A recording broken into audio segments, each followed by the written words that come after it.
ভাবুন তো, আপনার হাতে এমন একটা বই এসে পড়লো যেটা 600 বছরেরও বেশি সময় পুরনো।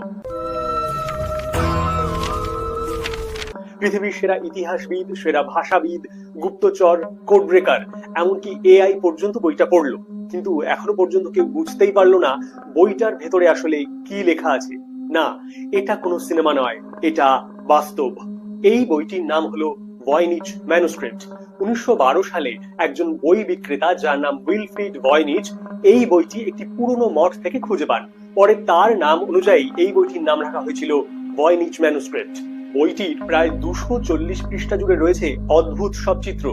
এই বইটিতে এমন সব গাছপালার চিত্র আঁকা আছে যার মধ্যে বেশিরভাগ গাছপালার ছবি পৃথিবীতে পরিচিত অন্য কোনো উদ্ভিদের সঙ্গে মেলে না। আবার বেশ কিছু রহস্যময় জ্যোতির্বিদ্যার চিহ্ন আঁকা আছে এবং তার থেকেও বেশি করে বেশ কিছু অদ্ভুত নারীর ছবি আঁকা আছে অজানা যন্ত্রের কাঠামোর মধ্যে। এছাড়াও বইটি যে ভাষায় লেখা আছে পৃথিবীর পরিচিত কোনো ভাষার সঙ্গে তার একেবারেই মিল নেই। সবচেয়ে ভয়ের বিষয় হলো এগুলো কোনো এলোমেলো লেখা নয়। গবেষকরা গবেষণা করে দেখেছেন প্রত্যেকটা শব্দের মধ্যে একটা নির্দিষ্ট প্যাটার্ন ফলো করা হয়েছে। মানে এটা কোনো অর্থহীন বা আবোল তাবোল লেখা নয়, কিন্তু সেই অর্থটা কি সেটাই আজ পর্যন্ত কেউ জানে না। দ্বিতীয় বিশ্বযুদ্ধের সময় শত্রু দেশের গোপন কোড ভেঙে ফেলা বিশেষজ্ঞরাও এই বইটার রহস্য উন্মোচনে ব্যর্থ হয়েছেন। আধুনিক সুপার কম্পিউটার, ভাষাবিদ, ইতিহাসবিদ সবাই এই বইটার অর্থ বের করতে ব্যর্থ হয়েছেন।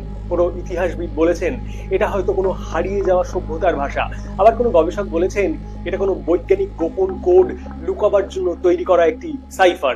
আবার কেউ কেউ এটাও বলেছেন পুরো বইটাই একটা প্রতারণা মাত্র। কিন্তু একটা প্রশ্ন আজও উত্তরহীন, এই গোটা বইটাই যদি একটা প্রতারণা হয় তাহলে প্রায় 600 বছর আগে কে এমন একটি ভাষা তৈরি করলো যা আজ বর্তমান যুগে দাঁড়িয়ে পৃথিবীর সেরা মস্তিষ্কগুলো ভাঙতে পারলো না? আর এই বইটা যদি কোনো প্রতারণা না হয়ে থাকে তাহলে এই বইটার মধ্যে মানব সভ্যতার ইতিহাসের এমন কোন গোপন সূত্র বা গোপন তথ্য লুকিয়ে আছে যেটা আমরা হয়তো কোনোদিন জানতেই পারবো না? আপনার কি মনে হয়, ভয়নিচ ম্যানুস্ক্রিপ্ট কি হারিয়ে যাওয়া কোনো জ্ঞানের ভান্ডার, নাকি পৃথিবীর ইতিহাসের এটা একটা নিখুঁত ধোঁকা? কমেন্টের মাধ্যমে জানান। চ্যানেলে নতুন হলে আমার চ্যানেলটিকে সাবস্ক্রাইব করবার অনুরোধ রইল।